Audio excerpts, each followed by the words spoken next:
European trade and U.S. futures were little changed following the Italian bond auction, where 10-year yields dipped below just 7%. The euro extends losses, falling to a decade low versus the yen. Economic data include jobless claims, pending home sales, Chicago PMI, and EIA inventory today. I'm Jill Malandrino, and the morning call starts right now.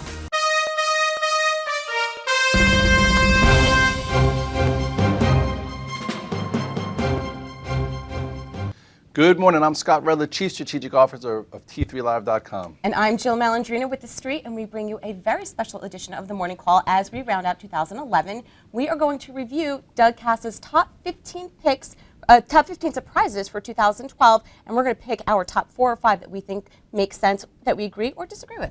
Yes, I like to actually look at all of his picks, and I do think a lot of them make sense, and some of them are attainable. Some might be a little out there. That's why they're labeled as surprises, but they're definitely very interesting to go over as possible money-making opportunities for next year. And the biggest surprise that he sees is that the stock market hits an all-time high in 2012.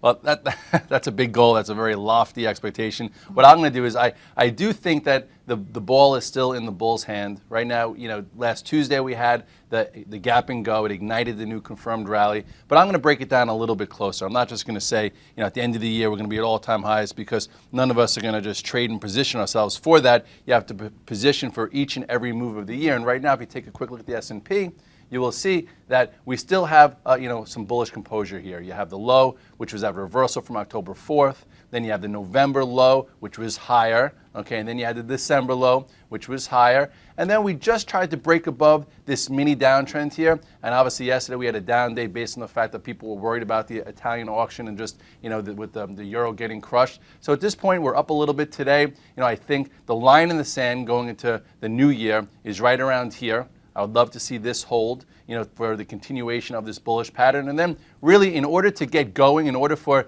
us to even start to get to where some of his lofty expectations are, we're going to have to clear 1292. So if we could clear 1292 in the first few weeks of January, if guys come back with their new allocations and we see a heavy dose of volume here, that first move, which needs to be measured then, is to about 1320 to 1340, and there's a huge resistance here. So above this level, we could see 1320 to 1340, but then you obviously have to reevaluate as we get there. Now that we have the Italian bond auction out of the way, we have jobs claims and Chicago PMI to look forward to in the session. But let's get more constructive on some names and move into the sector spotlight. We're going to focus on one of Kass's picks, where although he expects the U.S. market to advance, our theme this year was high beta tech stocks. He expects them to come down. So let's kick it off with Scott's 2012 pick of the year, Google. I happen to like this name not only for the chart, but fundamentally. Look, this thing is a defensive play and a growth name. So, there's a lot of opportunities here no matter what side of the fence you're on.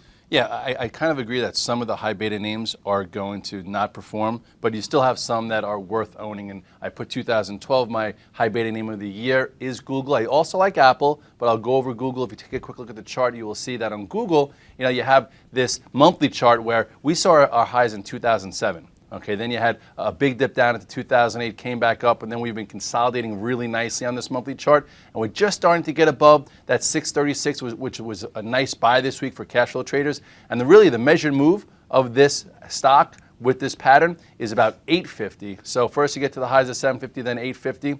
But if you want to talk about some of his pans, he said that Amazon's going to underperform. Right. He said Priceline. I agree. I think the chart on Amazon is very faulty lately. It's been showing a lot of relative weakness. I'm watching it very closely. If it can't get back above 180, I do think that traders will be shorting it below 170 in the first quarter or so of 2012, and then you could see a move below 150 in Amazon pretty quick. Well, I also think with Amazon too, it's trading 88 times. Does anyone really want to get involved in a name that has negative headlines? Chart is ugly. There's really no positive catalyst on the horizon that I see. Well, there's they own the internet as far as retail sales and then the cloud, and everyone was so excited about the Kindle Fire, but you know what? They priced it way too low. They lose money on every Kindle Fire that they put out there. So if you take a quick look at the chart besides your fundamentals here, you will see that it's on a pretty high perch. So the daily chart's even uglier. This monthly chart, it starts breaking below this 170. You have 150, and then you have 122.51. So, and then the trend line comes into attack around 100. So this thing can come into the first part of the year. You look at the daily chart, a lot of nice cash flow shorts, ascending channel broke to the downside, ascending channel broke to the downside, and now you're watching this 170. And lastly, Priceline, it's always confused everybody as being, why is it still up there when every website has their own travel deals? You have all the other Me Too plays. So you look at the daily chart or actually the monthly chart on Priceline. I'm going to give you one level to watch if you happen to be a Priceline fan that you better be careful of. Look at this monthly chart on Priceline. If it were to break this 450 level, you have a long way down, probably to the 300 area. So watch this very closely. If this breaks 450, shorts will be all over this. Okay, we're going to jump into a quick commercial. When we come back, we get into the trenches and we review some more of Cass's themes for 2012. Hi, I'm Sean Hendelman, CEO of T3 Live, where we train, coach, and mentor traders in order to help you put your money to work with confidence. The T3 Live approach is a blueprint for you to recognize, adapt, and ultimately take advantage of different market conditions. To begin your training with T3 Live, we would like to offer you the opportunity to enroll in our free 30-day online home study course. Fill in your name and email address, and I'll see you on the other side. Welcome back to this special edition of the Morning Call. We're going to jump into the trenches and review the financial sector. Cass actually expects for 2012 that this becomes one of the highlights of the stock market, which I certainly hope it does. I'm not in love with any of the names right now, but this is a kind of group that you need to really lend some true support to the market and see if it confirms this rally. So let's kick it off with the XLF, which is the financial ETF, and review 2011 and how we could set up for 2012.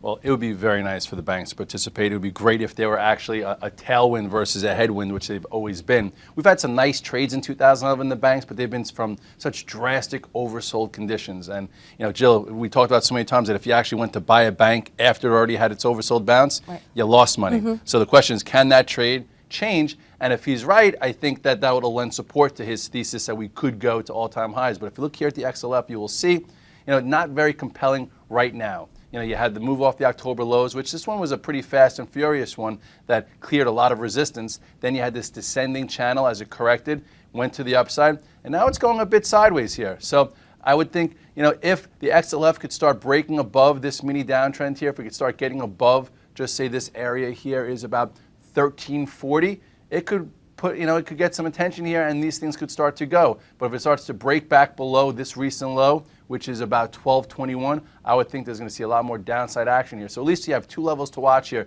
This is your support side, on the XLF, and this would be, some momentum coming back into that group. So out of the financials this year, some that tended to outperform were the regionals, and I think they're set up nice for 2012 as well, but we really need to see names like Goldman Sachs, Bank of America, JP Morgan come back in to really confirm rallies in the sector. So, you've been more constructive on Goldman Sachs. Well, Goldman Sachs has been really good as a gauge on whether or not some of these bounces can hold, because every time, it rallied, the market rallied, and every time it broke key levels, we've corrected. So let's continue to watch it. If you look here on Goldman, you will see the last move was a little concerning to me. This was the move in October. You had a nice move off the lows, steady climb, then you had some excitement, and then I remember when I said if Goldman breaks 105, we can correct, and it did. Came all the way back, held above it. You had another nice move. This one was actually more shallow than the last one, so it didn't go as high, went to 105, and then this one turned at 95, so that rally was even less. So the question is, if Goldman Sachs starts to break below this 86.90 area, you're going to see it retest this, and if it breaks 85, on the monthly chart, you could see another move down to the low 70s, which would not be good for that sector. And the last thing that we have to take a look at is Bank of America, traders, investors, so many people just completely annihilated with this position. Yesterday, we mentioned that the Wall Street Journal reported that it might continue to do some asset selling in an effort to raise some more capital. Well, this one has just been a trouble spot. I don't think anyone expects much out of them. They just don't want to see it keep falling to the downside. When it went below 5, everyone got all up in arms, but then it bounced back. So anytime Bank of America is just kind of hanging around, it's okay. But when it breaks to lows, then the psychology shifts. So if you look here at the monthly chart of Bank of America, unfortunately, if it breaks below this level here, below 492, which was the level from a few weeks back, there's nothing down to, what is this? This is like $3. Yeah. So let's hope that in the beginning of the new year they come after this stock and perhaps break this mini downtrend to the upside. And then, you could have a move. I'd say if the banks want to go, there's a shot that this thing could hit 771, then $10 at some point this year. So percentage-wise, that could be good if you own it from here. But I think you go with something like JP Morgan, right, that at least you have a little bit more quality there. And this stock's actually been acting a little bit better. Right. Plus, you also don't want to invest in a name where they charge more for their monthly fees with debit cards and ATM fees. I mean, that's pretty sad. Like when Citigroup went almost like $1 a couple of years ago. So anyway, moving along, this is actually a bright spot where Cass expects U.S. domestic stocks to really be a leader. Outside of the banks, names like Home Depot, Lowe's. I actually like the story with Home Depot, which Scott had a fantastic call on. Look, the housing numbers aren't that great. It is what it is. But you need your home improvement. You need to remodel. Even names like Sherwin-Williams, paint names. There's a lot of opportunity there. Well, when I saw Home Depot, it made me smirk, not because it was my play of the year this year, and it's actually at the highs of the year. So if he's saying it's a play of the year for next year, that means you're going to get some continuation. But you also have to know your time horizon. Even though it had a great year this year, over the past 8, it's done nothing. So if you look at the daily chart, for those that got involved, I said this on CNBC, you had a nice move. It's at the highs here. This looks like a great big methodical move, from 28 all the way up to 42. But then if you look at the monthly chart, it hasn't done a thing. So it's just starting to break above this prior resistance. So I guess if you look a little closer here, if it continues, I guess you could see 50 to 55 at some point, which isn't a blockbuster move, but that's $10. That's 20% for Home Depot. So I agree with that call. And I think that he mentioned... He also mentions Ford and GM, two of the auto names. And I think it's really interesting with Ford. If I had to pick any stock within the auto group, that's the one that I would go with. They just reinstated their dividend after 5 years. Think about it. The baby boomers, people like my father's age, they're the ones with the disposable income, yet they're really focused on dividends and income production. So that could be a real good reason to invest in this name. Okay, I like Ford. I like Ford better than GM. I think Ford has actually a tradable pattern. I remember last year, it went as high as like 18. Everyone was all excited there. Now it's been a bit more quiet. They do, like you said, they have a dividend. Right. And if you look here at the chart on Ford, you will see that if it were to start to break above this mini downtrend here, so I would say you could be in a little bit, but it's going to have to get above this 11.50, and if it does, you have a clear selling to about 12.44, which is a nice 20% move. And if you go even to the monthly, you'll see that perhaps this was the high. So if it could break this downtrend here, there could be a home north of 15 as well. So I like that call as well. I also wonder, like with the autos, and this is kind of random, but these names, you wonder if people come back to like domestic names because you have all these negative European and Asian headlines. If that's kind of a reason to come back to the domestic automakers because it implies it's more solid. I mean, it would just be interesting to take a look at if something like that kind of thesis plays out. I think it makes sense. That's what you've been seeing this year. You've been seeing everyone coming to like mega cap names where there's liquidity, where there's trust, dividend names where you could also make some money for holding. A lot of the consumer staples, which are all the names like your Procter and Gamble and your even Walmart. Just there's so many of them. So people want to feel comfortable about things they could maybe touch, go in, see, versus some foreign names that they can't trust. You saw what happened, in China 2 years down. The small caps been all over the news. Those stocks that came over here, accounting fraud, this and that. So you want to invest in something you could trust, and that's why I feel like the thesis are big name, right, quality. Maybe what I have a pick I'm going to throw out there, which I haven't said. Microsoft. Let's see if Microsoft could be the mega cap to own for 2012. I think it can get over $30. We certainly won't get fired for having Microsoft in your portfolio. But to round it out, 2011 look, at the end of the day, we're flat. But it's been one of the most exhausting trading years I can remember. I'm sure you can remember in your career. But for setting up for 2012, a big reason why we go to T3 is to learn how to manage your trading plan, keep your psychology and expectations in check. So we know Q1 is definitely going to be another headline range-bound market. Scott, how do you manage that? How do you position, from a psychological perspective, how do you create your trading plan for another tricky quarter? Well, like I said this year, I said it was in the Wall Street Journal actually yesterday. I feel like I'm driving a sports car where you're on the shifter, do it up here, where you're not sitting in like an Oldsmobile. Oh, I'm just driving along. No, you have to have your foot on the clutch. You have to have your hand on the stick, and you have to know when to put it into a higher gear, less of a gear, maybe go in neutral. And you saw 3 major moves this year. Okay, so we might be flat, but there was a lot of tradable action. If you remember, we put our high in when we killed Osama bin Laden. That was at 1370. So you had a first move was to the upside. We sold that news, a sign that maybe we were overbought. Then you had the head and shoulders top. Okay, that broke at 1250. So if you went from being long and took profits to a short, from 1250 we went all the way down to 1100. So that's about 15, 16%. You didn't have to catch the whole thing. Maybe you took 4 or 5% out of that big move.